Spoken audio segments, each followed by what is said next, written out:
हरिओम। स्वागत है आप सभी का आज के इस व्याख्यान में। हम सभी लोग लघु सिद्धांत कौमुदी क्रमशः पढ़ रहे हैं और लघु सिद्धांत कौमुदी क्रमशः पढ़ते हुए अब तक हलंत पुल्लिंग प्रकरण में ऋत्विक शब्द की सिद्धि तक पूरा पढ़ चुके हैं। आगे आज उससे आगे के कुछ शब्दों को पढ़ेंगे।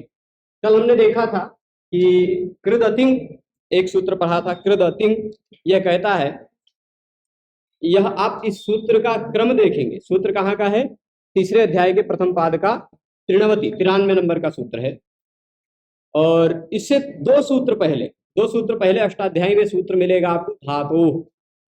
वो धातु के अधिकार में जो तिंग भिन्न प्रत्यय है, धातु अधिकारोक्त तिंग भिन्न प्रत्यय कृत संज्ञक कहलाता है। कृदतिंग यह बताया था। इसके बाद वेर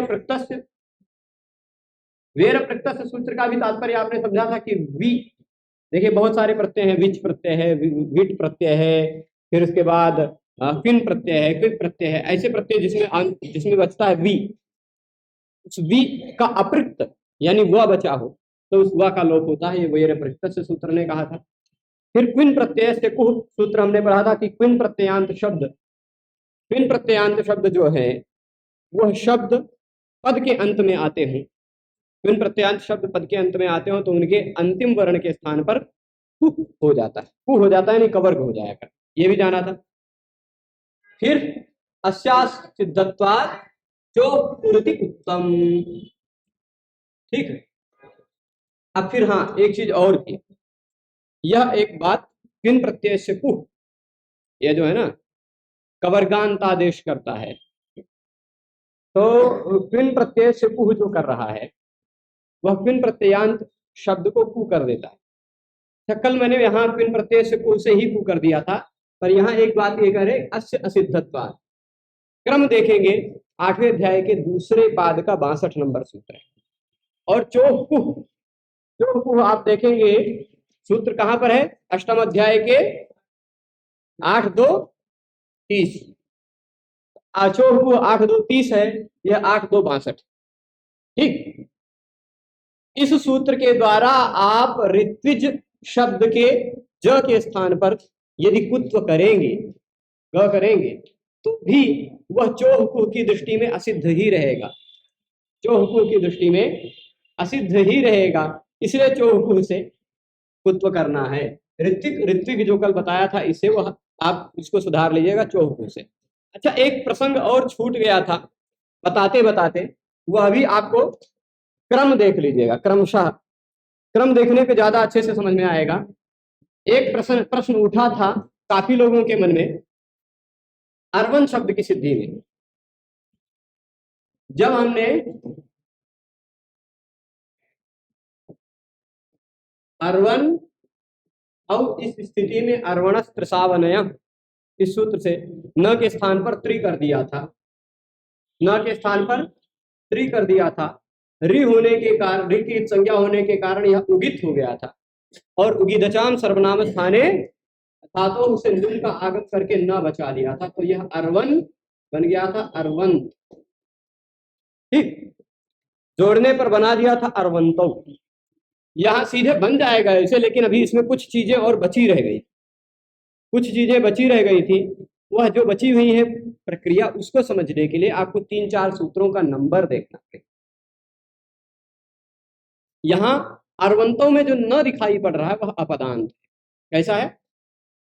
पद का अंतिम वर्ण है, अपदांत न हो, उसके तुरंत बाद झल प्रत्याहार का वर्ण है, तो नश्चापदांत से झल इस सूत्र से हो जाएगा इस न को अनुस्वार। ठीक है। वैसे यद्यपि आप अटकुपांगुम व्यवायेपी इस नियम के आधार पर, अटकुपांगुम व्यवायेपी सूत्र आप देखिए, अष्टम अध्याय चतुर्थ पाद 2 नंबर सूत्र होगा, है ना? अटकुपांगुम व्यवायेपी। यदि अटकुपांगुम व्यवायेपी इस विधान के द्वारा न को णत्व कर देंगे, णत्व कर देते हैं हम, तो ही नश्चापदांत से झली इस सूत्र की दृष्टि में यहां णत्व विधान असिद्ध है। नश्चापदांत से झली सूत्र के अनुसार यहां पर न ही है ना? णा कर भी डालेंगे तो भी नश्चा पदांत से झली को यहाँ पर नकार तद्वत दिखाई पड़ रहा है, इसलिए वह ना को नश्चा पदांत से झली क्या कर देगा, इस न के स्थान पर अनुस्वार कर देगा, अनुस्वार कर देगा। ठीक है, नश्चा पदांत से झली सूत्र कहाँ का है, 8-3, ये देख लीजिएगा। नश्चा पदांत से झली जो सूत्र किया वह 8-3-24 नंबर सूत्र ने अनुस्वार कर दिया।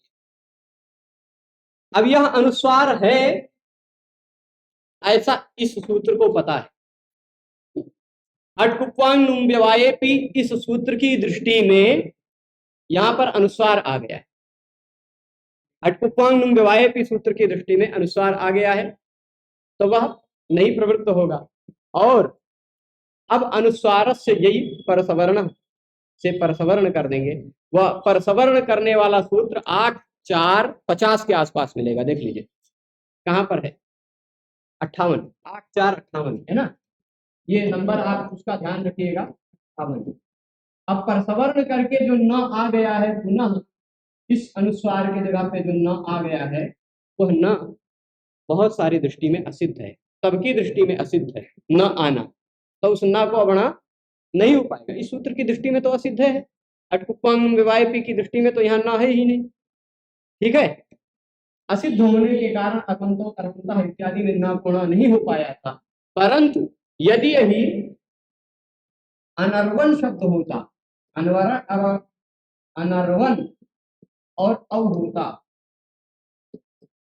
तो अर्वणस्त्रसावनय से त्रि नहीं हो पाता, क्योंकि वह नए समास में नहीं लगता, त्रि नहीं हो पाता, त्रि नहीं हो पाता। तो फिर ये विदचांग, ये कौन सा सर्वनाम स्थाने धातु, सर्वनाम स्थाने चा संबुद्धो से उद्धा को दीर्घ कर दे, अनर्वाण औ। और यहाँ पर ना को ना कर सकते थे, यहाँ पर ना को ना हो जाएगा, क्योंकि नश्चा पदांत से झली सूत्र की प्राप्ति नहीं है, नश्चा पदांत से झली सूत्र यहाँ नहीं लग पा रहा है। ठीक है, उस सूत्र की प्राप्ति नहीं है, इसलिए यहाँ अनर्वाण अनर्वाणौ बनेगा। ठीक है, स्पष्ट है।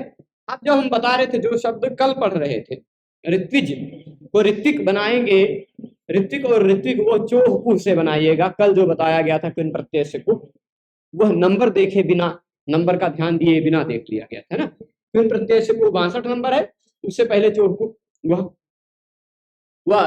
यह कुह तो असिद्ध हो जाएगा। तो आप कहेंगे फिर कुन प्रत्यय से कुह इस सूत्र की आवश्यकता क्यों? भाई चोह कुह केवल चवर्ग के स्थान पर कवर्ग करता है, और कुन प्रत्यय से कुह सभी के स्थान पर करता है, कुछ भी रहे। ठीक, तो इसलिए इसकी प्रासंगिकता है, पर चोह कुह के प्रसंग में चोह कुह को ही आप वरीयता देंगे, क्योंकि यह उसकी दृष्टि में असिद्ध है। ठीक है, तो ऋत्विक ऋत्विक हो गया था, ऋत्विजो ऋत्विजः बना लेंगे आप, प्रक्रिया सब स्पष्ट है। ऋत्विजम ऋत्विजौ ऋत्विजः, ता प्रत्यय, मतलब जब प्रत्यय का प्रथम वर्ण अच रहेगा, प्रत्यय का प्रथम वर्ण अच रहने पर आप ज ही रह जाएगा, ज ही रह जाएगा, पद संज्ञा हो नहीं पाएगी, तो चोह कुह लगेगा नहीं। और जब पद संज्ञा होगी तो चोह कुह लग जाएगा, तो चवर्ग के स्थान पर कवर्ग हो जाएगा। तो ऋत्विभ्याम ऋत्विभ्यः ऋत्विभिः इत्यादि में कुत्व हो जाएगा, पर जहां प्रत्यय का पहला वर्ण स्वर वर्ण है वहां कुत्व नहीं हो पाएगा। ठीक है, पूरा यह रूप हमने देख लिया था इस ऋत्विज शब्द का। आगे देखते हैं, आगे कौन सा शब्द आ रहा है, युजेर समासे। सूत्र क्या है, युजेर समासे। युजे का तात्पर्य क्या है, युज धातु की यह बात कर रहा है। ठीक, युजेर समासे किसकी बात कर रहा है, युज धातु की बात कर रहा है। कब? तो कहेंगे असमास। युज धातु से जो क्विन प्रत्यय लगकर युज बन गया था, युज युज, वह युज यदि समास में न हो और उसके बाद सर्वनाम स्थान प्रत्यय पर भी, ऊपर से देखिएगा कहीं से सर्वनाम स्थाने की अनुवृत्ति आ रही, ठीक, ऊपर से देखिएगा कहीं से सर्वनाम स्थाने की अनुवृत्ति आ रही, सर्वनाम स्थाने की अनुवृत्ति आ रही है ना, उगितचाम सर्वनाम स्थाने धातु, वहीं से आ रही है क्या? तो हाँ, वहीं से ऊपर से इदितो नुम धातु से नुम की अनुवृत्ति आ रही है, प्रकरण वही है। इदितो नुम धातु से नुम की अनुवृत्ति आ रही है, सर्वनाम स्थाने नुम। युज धातु के बाद युज धातु का कोई स्वरूप हो और उसके बाद सर्वनाम स्थान प्रत्यय हो, कैसा प्रत्यय हो? सर्वनाम स्थान प्रत्यय पर में हो, और वह युज समास में न हो, असमास में हो, सुयुक्त प्रयुक्त इत्यादि कुछ न हो, ठीक, समास में ना आया हो, तो फिर वहां पर क्या होगा? समास में न होने पर युज धातु के समास नहीं होना चाहिए, एक बात। दूसरी बात, युज धातु होनी चाहिए, ठीक, समास ना हो, युज धातु हो, उसके बाद सर्वनाम स्थान प्रत्यय हो। तो जैसे अब देखते हैं, है युज,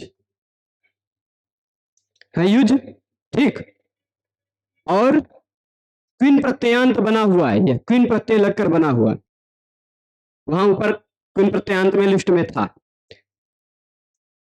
अब यहां पर क्या होगा? युज के बाद सर्वनाम स्थान प्रत्यय हम मान लेते हैं सुप्रत्यय लगा है, सर्वनाम स्थान है, प्रत्यय में से बचा हुआ है अवशिष्ट केवल स। युजेर समास से लगेगा कि नहीं? युज है, सर्वनाम स्थान प्रत्यय है उसके तुरंत बाद में, और समास में भी नहीं है युज, तो नुम आगम होगा। नुम कहां पर आएगा? मीद चोन्त्यात परह, इस नियम के आधार पर अंतिम स्वर वर्ण के पर में, यानी युज में जो यू है उसके तुरंत पर में यह युन जो हो जाएगा, ठीक, युन जो हो जाएगा। और फिर उसके बाद युंज स, यहां आप क्या करेंगे? सु का लोप कर देंगे, हल्याभ्यो दीर्घा सुति से प्रक्तम हल, हलंत शब्द के बाद आ रहा है। अब यह जो पद है संयोगांत पद है कि नहीं? पद है संयोगांत, संयोगांत से लोपा, संयोगांत अलंत्य के संयोग से संयोगांत से लोपा से लोप हो गया, युन हो गया। यह क्विन प्रत्ययांत होने के कारण क्विन प्रत्यय से कुह, क्विन प्रत्यय से कुह इस विधान के द्वारा कवर्गांत आदेश हो जाएगा, न के स्थान पर कु कवर्ग आ जाएगा। कु इत्युक्ते, कु का तात्पर्य क्या है? क ख ग घ ङ, इनमें से कोई आ जाएगा तो क्या आएगा? ङ। न के स्थान पर क्या आएगा? क्योंकि न अनुनासिक है, उसके स्थान पर जो आएगा ङ वह अनुनासिक आ जाएगा, तो ये न के स्थान पर क्या आ जाएगा? क ख ग घ ङ में से ङ बन गया युंग, ठीक, युंग बना, युज सु युंग बन गया। देख लीजिए यहां पूरा लिखा है, युज धातु का जो क्विन प्रत्ययांत रूप है उसके बाद सर्वनाम स्थान प्रत्यय परे रहने पर नुम आगम होता है असमास में। यदि यही सुयुज होता तो यह विधान नहीं हो पाता, नुम आगम नहीं हो पाता, ठीक है, तो वहां सुयुक्त रूप बनता, सुयुग, सुयुग सुयुग। फिर सुलोप हो जाएगा, तो आपको पता है हल्याभ्यो दीर्घात सुति से प्रक्तम हल, संयोगांत लोपा वो भी हो जाएगा, संयोगांत से लोपा वो भी क्रमशः बता ही दिए हैं। और फिर कुत्वेन नस्य डह, डह नहीं ग, कुत्वेन नस्य न के स्थान पर क्या हो जाएगा? न हो जाएगा। जब कुत्व हो जाएगा चोह, चोह कुह नहीं लगेगा, किन प्रत्यय से कुह लगेगा, ठीक है, चवर्ग नहीं है इसलिए चोह कुह नहीं लगेगा, यहाँ चवर्ग नहीं था, न होता, ठीक है। तो युंग हो गया, युंग बना, अनुस्वार पर सवर्णम चलेगा। इसके बाद आगे देखते हैं युज औ, यहां पर युजेर समासे सूत्र से हम यहां क्या कर देंगे? नुम आगम, नुम का न बचेगा, युंज औ। यहां जो न है, नुम आगम करने वाला जो विधान है, यहां पर सीधे सीधे एक युजेर समासे से जो नुम हुआ है उस नुम के न के स्थान पर, नुम के न के स्थान पर आप अनुस्वार करेंगे, नश्चापदान्तस्य झलि से। क्यों? क्योंकि यदि आप स्तो चुना स्तु लगाएंगे तो देखिए क्या होगा। स्तो चुना स्तु का नंबर देखिए और नश्चापदान्तस्य झलि का नंबर देखिए। क्रम अष्टाध्यायी में त्रिपादी में असिद्धता देखनी है, किसकी असिद्धता है। तो स्तो चुना चु कहाँ है? 8 3 8 4 40। अच्छा, स्तो चुना चु 8 4 40, ये क्या है? च्युत्व विधान करने वाला नियम है, ठीक। और नश्चापदान्तस्य झलि कहां मिलेगा? 8 3 24। तो आप क्या करेंगे? आप सीधे सीधे तो चुनाचु से न को यहां कर सकते थे, पर तो चुनाचु से यहां कर भी लेंगे च्युत्व करके तो भी नश्चापदान्तस्य झलि के अनुसार यहां पर न ही दिखाई पड़ेगा।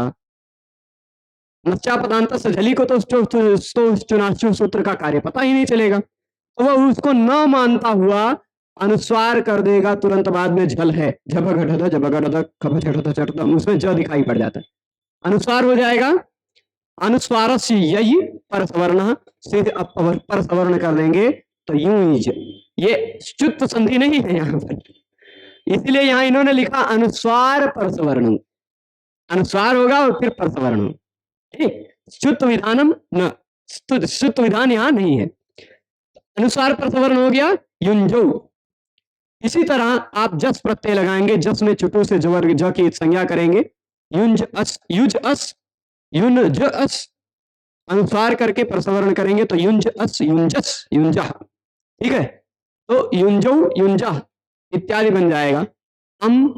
वहां भी युंजम, औट युंजो, शस, शस में क्या होगा अब देखिएगा, युज शस, शसः किम अवशिष्यते? अस, लशक्व तद्धिते इति संज्ञाता, युज अस। यहां पर युजेर समासे इस सूत्र प्रवृत्त नहीं होगा। क्यों? युजेर समासे सर्वनाम स्थाने इति प्रकरण में, सर्वनाम स्थाने प्रकरण में स्थित है।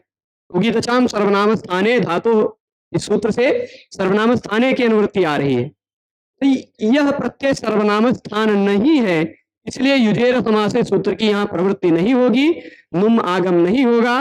नुम आगम नहीं होगा तो अनुस्वार और प्रसवर्ण की कोई आवश्यकता ही नहीं है, केवल जोड़ लीजिए युज अस युजस, रुत विसर्ग करके युजा बन जाएगा। और कहीं भी अब इसके बाद कहीं भी आपको नुम अनुस्वार प्रसवर्ण करने की आवश्यकता नहीं है। युजा टा लगाएंगे युजा, ये लगाएंगे युजे, ngसी ngस युजह युजह, अस असमझता है वो तो जानते, ओस युजोस युजोह, आम युजाम, ठीक। फिर नी युजी, ओस युजोह, ये हो जाएगा। हलादि प्रत्यय परे होने पर, यदि अजादि प्रत्यय परे रहने पर सारा कार्य संपन्न हो गया। हलादि प्रत्यय परे रहने पर क्या होगा? भ्याम भीस भ्यस इत्यादि प्रत्यय, भ्याम भीस भ्यस सुप, ये 4 हलादि प्रत्यय, हलादि असर्वनाम स्थान प्रत्यय परे रहने पर क्या होगा? पद संज्ञा होगी। स्वादिष्ट सर्वनाम स्थाने इस सूत्र से पद संज्ञा हो जाएगी। पदांत है चवर्ग, पदांत है चवर्ग, है ना, उस चवर्ग के स्थान पर चो हुकुम से कुत्व कर देंगे, ठीक। युग्भ्याम, यद्यपि यहाँ क्विन प्रत्यय से कु से कर सकते हैं, लेकिन क्विन प्रत्यय से कु असिद्ध होने के कारण चो हुकुम से करना ज्यादा सही रहेगा। तो जा को आप चो हुकुम से कुत्व कर देंगे, बन जाएगा युग्भ्याम, ठीक। युग्भ्याम, युग्भी, युग्भ्यः, और फिर उसके बाद युज और सुप प्रत्यय रहने पर युज सुप, सुप में सु अवशिष्ट है, युज सु, और फिर उसके बाद ज को आप यहां क्या करेंगे? ज को ग कर देंगे, ज को क्या करेंगे? ग, ग हो गया, और उस ग को खरी च से क हो जाएगा, खरीच से क हो जाएगा, युक्षु। आदेश प्रत्ययो, आदेश प्रत्ययो सूत्र से, क्योंकि कवर्ग है, उसके बाद दंत स को मूर्धन्य श हो जाएगा, तो युक्षु इति निष्पद्यते। ठीक, युक्षु निष्पन्न हो गया, तो क्या हुआ, शब्दशः आप समझ गए होंगे, युंग युंजौ युंजः, युंजम युंजौ युजः, युजा युग्भ्याम युग्भिः, युजे युग्भ्याम युग्भ्यः, युजः युग्भ्याम युग्भ्यः, युजः युजोः युजाम, युजि युजोः युक्षु। ठीक, तो ए हो जाएगा, और वहां पर भी संबोधन में भी युंग बना लीजिए, युंग युंजो युंजा। ठीक है, तो स्पष्ट है। अब इसके बाद आते हैं हम सूत्र में, कौन से, चो चो। यदि शब्द यही युज ना होकर सुयुज हो जाता, तो शब्द युज ना होकर सुयुज होता तो क्या होता, सु का स, यहां युजेर समास से नहीं लग पाएगा क्योंकि समास में है, नुम नहीं हो पाएगा। ठीक, नुम नहीं हो पाएगा, केवल हल्ग्याद्भुत से कर दीजिएगा इसका लोप, पद का अंतिम वर्ण ज है, चौक से इसको कवर्ग कर दीजिएगा ग। ठीक, सुयुग, और वाव आने से इसको विकल्प से क भी कर देंगे, तो सुयुग भी और सुयुग भी, दोनों सुयुग सुयुग, नियम सारे पहले से पढ़े हुए हैं।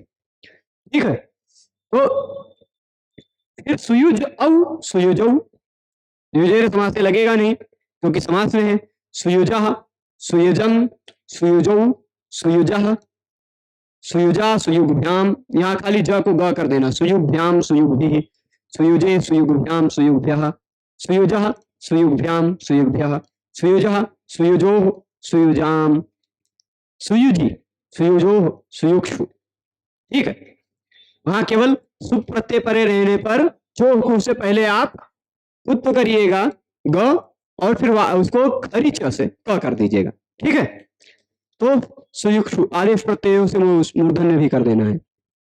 अब इसके बाद अच्छा, इसी में चलते चलते प्रवाह में, सूत्रों के प्रवाह में चलते चलते पीछे के कुछ सूत्र, कुछ शब्द मैं जब अब देख रहा हूं, खन आ गए, ये खन कहां से आ गया, अभी खन से पहले कुछ बचे हुए हैं, है ना। यहां देखिएगा, ऋत्विक, ऋत्विक हो गया था, ऋत्विज शब्द था, फिर एक शब्द था ददृश, ऋत्विक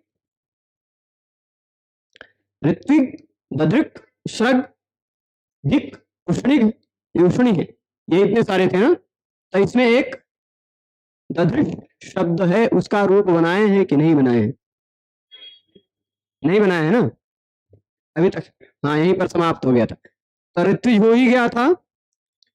आते हैं हम इस सूत्र में, यहां पर अभी 4 शब्द थे, ऋत्विज ददृश, फिर उसके बाद श्रग दिक उष्णिग, उष्णिग प्रातिपदिक है, और फिर उसके बाद अंचु, अंचु हमेशा सुपी उपपद में प्रयुक्त होगा, इसलिए अंचो यहां लिखा होगा, अंचे सुपपदे, सुप्युपपदे, सुप उपपद में होगा तभी अंच का प्रयोग ठीक रहेगा, यानी प्रांच इत्यादि रहेगा।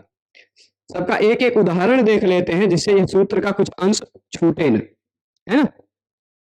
ऋत्विक शब्द की सिद्धि हो गई थी, हम आ जाते हैं ददृक इत्यादि शब्दों में।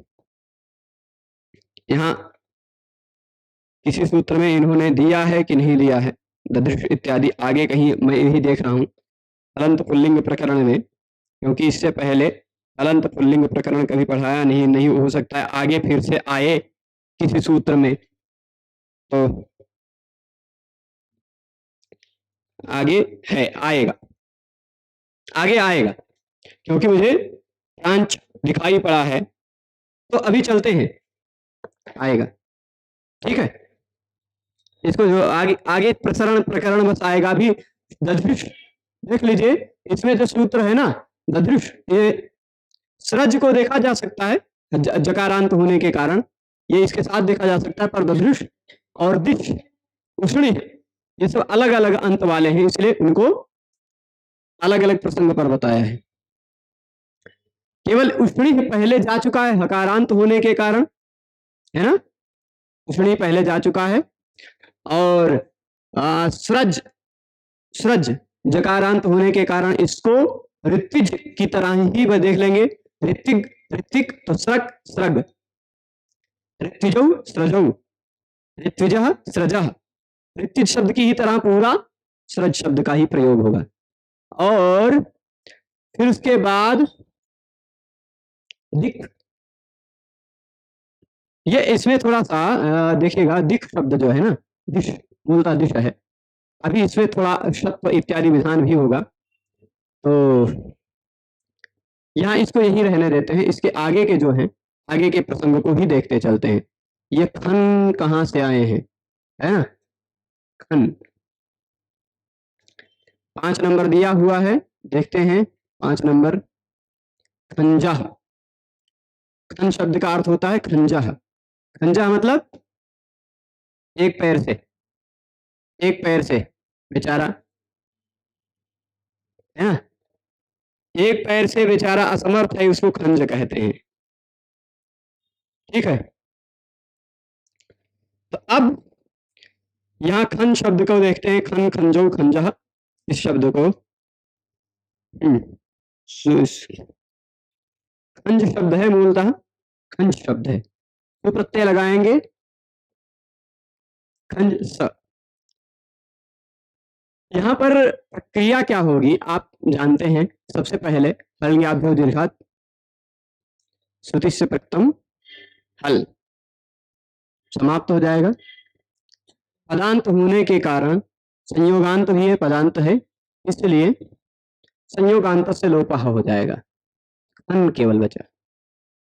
ठीक है, परंतु यही खंज होता, औ होता, नश्चा पदांत से झली से अनुस्वार करते, परसवर्ण करते तो खैज हो जाता, खैज औ, खैजौ, खैंजाह बन जाएगा ना ऐसे ही ये। फिर उसके बाद खैंजम, खैंजौ, खैंजाह, क्योंकि खंज ही है, नुमागम तो का तो नुम है नहीं कि सर्वनाम स्थान प्रत्यय परे रहेगा तो नुमागम नहीं होगा, है ना, असर्वनाम स्थाने परे नुमागम न भविष्यति इति तु नास्ति, असर्वनाम स्थान परे रहते नुमागम नहीं होगा ऐसा तो बात नहीं है, मूल प्रातिपदिक में ही न है वहां, तो खंजा वहां भी बनेगा खंजा, है ना। फिर खंजे, खंजा, खंजा, खंजो, खंजाम, खंजी, और फिर उसके बाद खंजो, ये हलादि स्वरादि प्रत्यय परे रहने पर ये पूरा विधान हो जाएगा। लेकिन जब इस खंज शब्द के बाद प्रत्यय का पहला वर्ण अल रहेगा तब दिक्कत आएगी। कोई दिक्कत नहीं आएगी, आप सब अब बुद्धिमान हो गए हैं, है ना, अब आप सब विद्यमान हो गए हैं। पद संज्ञा होगी केवल, यह स्वादि प्रत्यय है, स्वादि प्रत्यय है, असर्वनाम स्थान प्रत्यय है, स्वादि है, असर्वनाम स्थान है, इसलिए स्वादिश्व सर्वनाम स्थाने सूत्र से खंज की पद संज्ञा हो जाएगी, पद संज्ञा हो जाएगी। पद संज्ञा होने के कारण संयोगांत पद हो गया, संयोगांत से लोपः सूत्र से संयोगांत पद के अंतिम वर्ण का लोप हो जाएगा अलंत्यस्य के सहयोग से, तो खन भ्याम, खन भी, खन भ्यः, खन। अब यहां देखिएगा खन भ्याम, खन,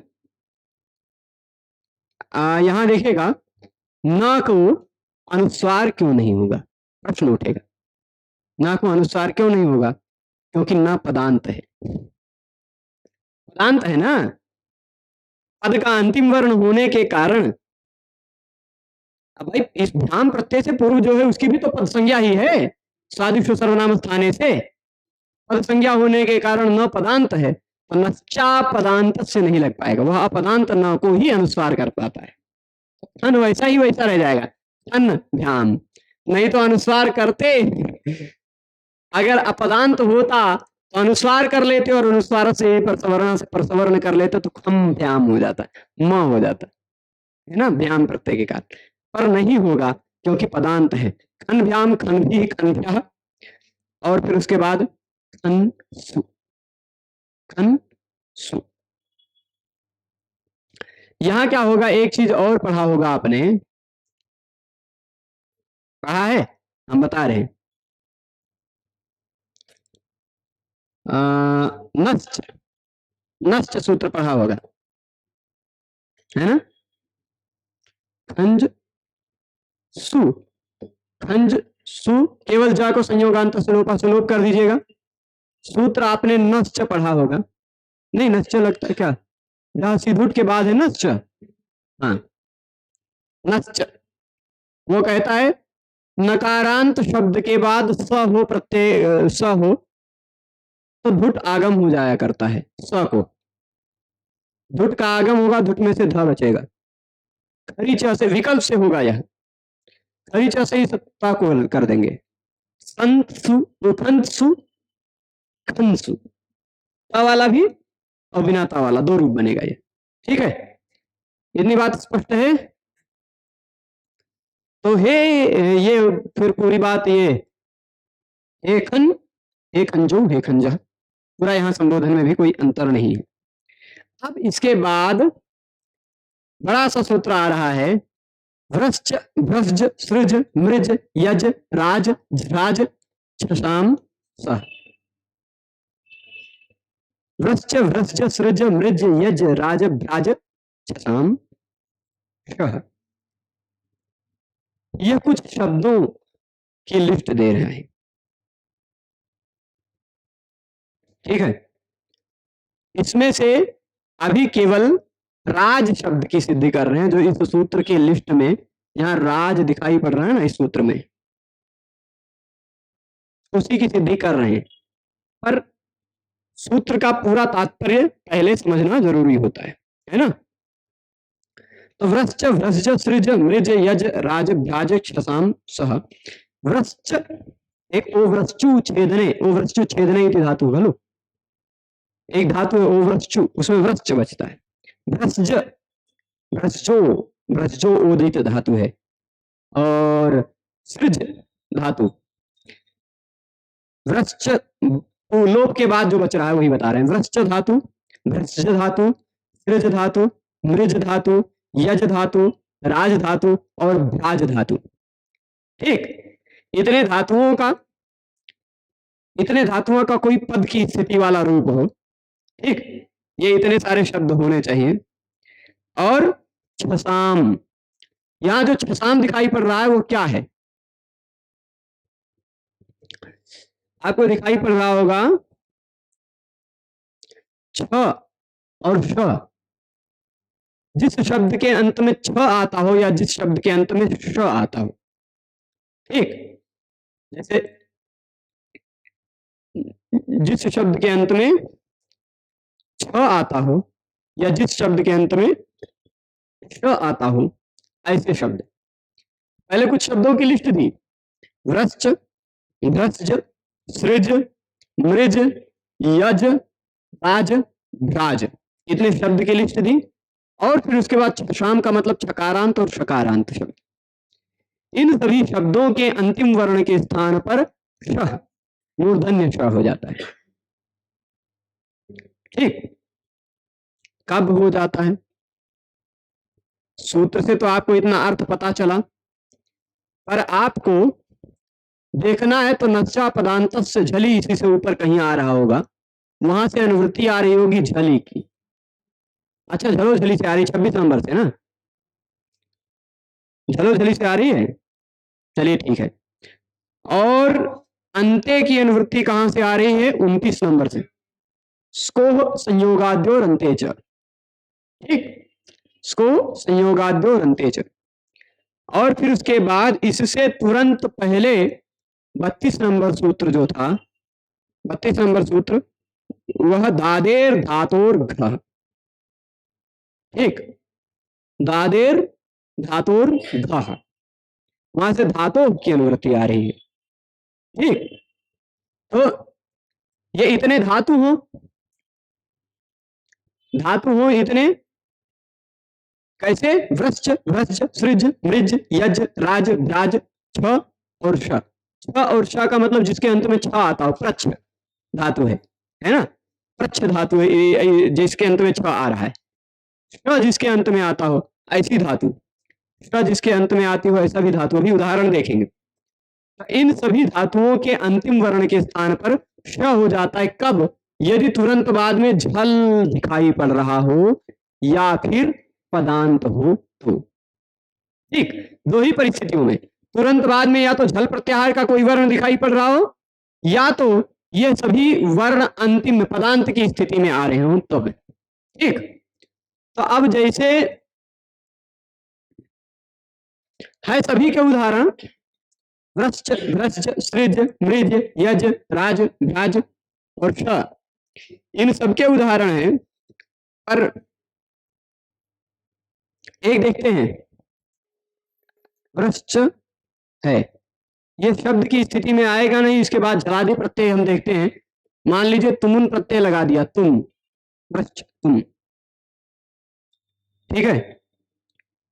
यहां तुमुन प्रत्यय लगा दीजिए या वो प्रत्यय लगा दीजिए, ठीक है। यहां क्या हो जाएगा, जब श अंतिम वर्ण आदेश हो जाएगा, पहले तो एक मिनट, वृश्च, तुमुन, अंतिम वर्ण के स्थान पर श होने के बाद एक लोप भी होगा, वो किससे होगा भी पूरा ध्यान नहीं आ रहा है, ऐसे हो जाएगा वृष्टुम, और फिर स आदेश हो गया अंतिम वर्ण के स्थान पे, ताकुष्टुनाष्टु से ट कर दीजिएगा, वृष्टुम। इसी तरह भ्रष्टुम, भ्रष्टा, भ्रष्ट धातु का भ्रष्टुम, भ्रष्टा, सृष्टुम, सृष्टा, सृज दशोर झल्यमकिति से सृज के रे को अम हो जाता है, तो सृष्टुम, सृष्टा, मार्ष्टुम, मार्ष्टा, मृजेर वृद्धि से वृद्धि भी हो जाता है, एक विशेष बात है, मार्ष्टुम, मार्ष्टा, श आ जाएगा, यज, यष्टुम, है ना, यष्टुम, यष्टा इत्यादि में ऐसे बनता है, राष्ट्रुम, राष्ट्रा, ठीक है। तो यानी सभी जगह, इन सभी जगह के, इन सभी धातुओं के बाद झल हो या ये सभी पद के अंत की स्थिति में आ रहे हो तो इनके अंतिम वर्ण के स्थान पर श हो जाएगा, यह तात्पर्य है इसका। जो प्रक्रिया क्रम से जो शब्द आया है, प्रक्रिया क्रम से प्राप्त शब्द को हम देखते हैं, शब्द है राज। ठीक, शब्द क्या है? राज। यहां पर यही सूत्र लग जाएगा, वृश्च, वृश्च, सृज, मृज, यज, राज, राज, छसाम, शाह से मूर्धन्य श कर देंगे। सुप्रत्यय का स है ही, इसको हल्याभ्यो दीर्घास्तुति से प्रथम हल से समाप्त कर सकते हैं। ठीक, राष्ट्र,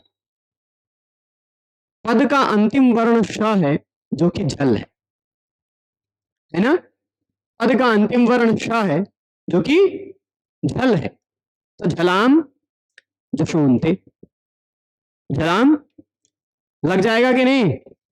झलाम जशोन्ते देखिए किस नंबर पर सूत्र है, झलाम जशोन्ते 8-3-8-2-39, यानी इससे शत्व हुआ है, यह शत्व उसको पता है ना।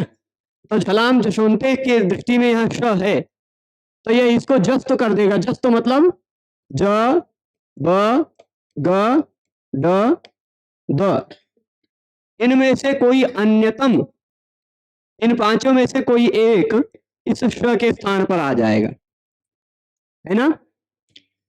तो श कैसा है? बहुत सारे आंतर्य देखने की आवश्यकता ही नहीं है। श मूर्धन्य है, मूर्धा उच्चारण स्थान वाला है, तालु, ओष्ठ, कंठ, दंत।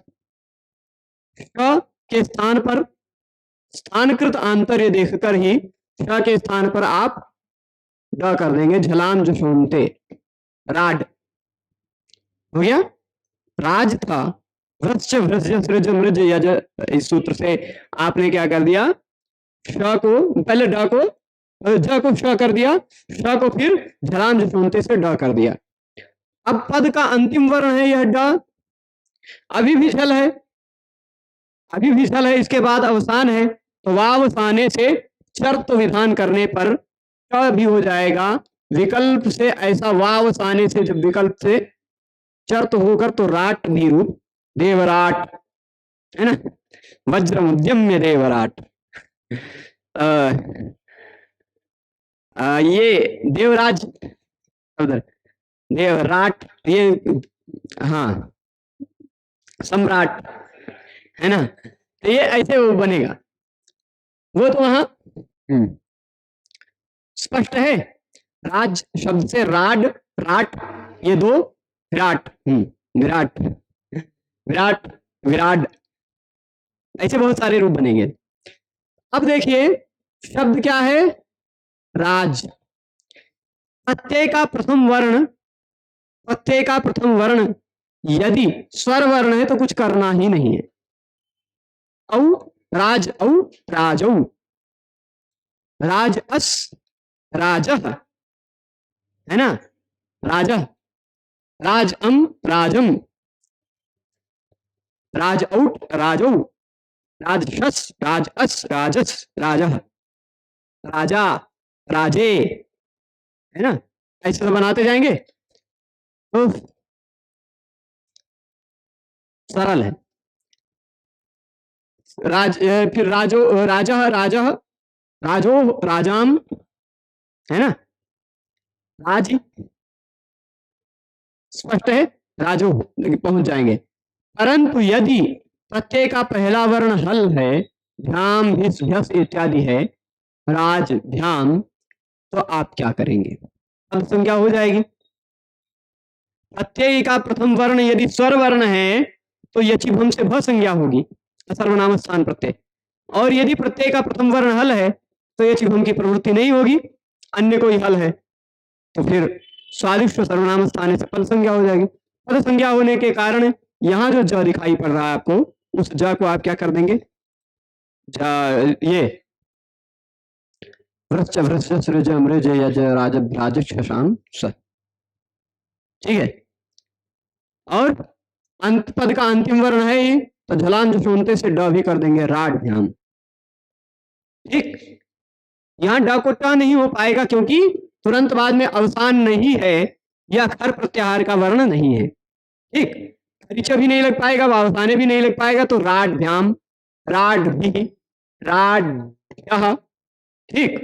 पर आगे आगे देखेंगे जब सुप प्रत्यय लगेगा, कौन सा प्रत्यय लगेगा, सुप, राजसु, सुप्रत्यय होने के कारण सुप प्रत्यय का सु बचेगा जब, तो यहां पर आप ये समझने का प्रयास कीजिएगा, सुप्रत्यय स्वादि प्रत्यय है, असर्वनाम स्थान प्रत्यय है, इसलिए स्वादिष्ट सर्वनाम स्थान से पद संज्ञा होगी। पद संज्ञा होने के कारण पदांत है जो वृश्च वृश्च सृज मृज यज राज भ्राज शशाम से तत्व कर दिया।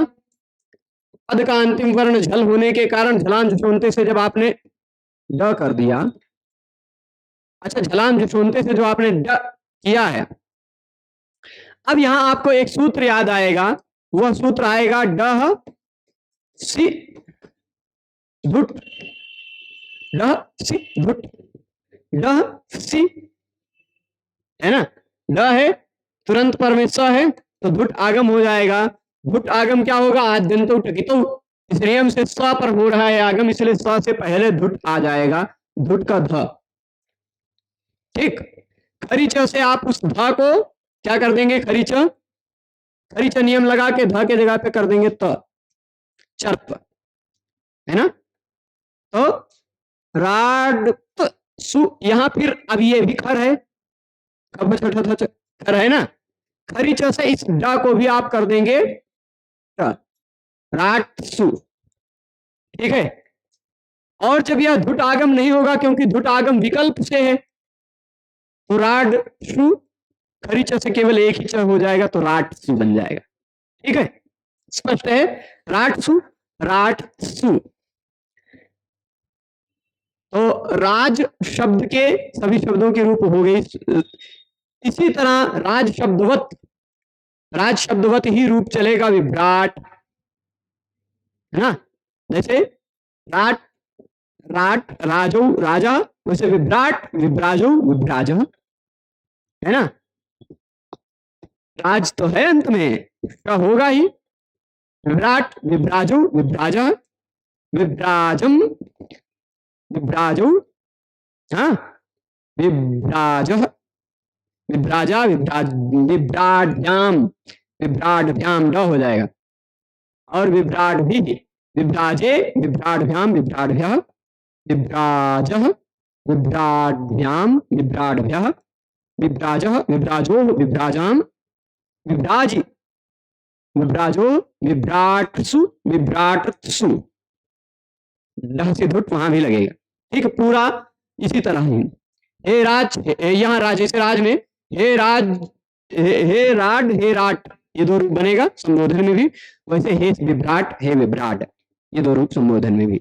स्पष्ट है।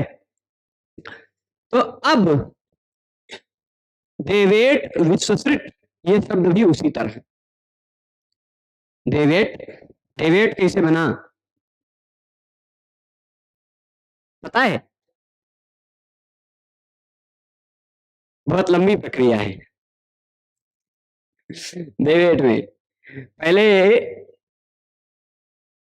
यज, देव यज से य को संप्रसारण करके ई करेंगे, य को संप्रसारण करके ई करेंगे, देव इज, है ना। वही देवेज, ज को भ्रश्य, भ्रश्य सृज मृज, यज, यज का ग्रहण होने के कारण शत्व कर देंगे, तो देवेश। और उसी श को फिर जब आप जलांत शून्यते से जस्त करके देवेट बनाएंगे, फिर देवेट बनेगा। लंबी प्रक्रिया, इसको लिख करके अग्रिम व्याख्यान में बताएंगे, आज यही रोकते हैं, ठीक है। क्योंकि फिर कुछ ज्यादा लंबा हो जाएगा, काफी शब्द हो जा रहे हैं, बहुत सारे नियम पहले से पढ़ चुके हैं, इसलिए थोड़ा शॉर्टकट में चल रहे हैं। और ज्यादा हो जाएगा तो सबको पचाने में दिक्कत होगी। अभी यही रोकते हैं। सभी लोग जुड़े रहे उसके लिए बहुत बहुत धन्यवाद। नमो नमः।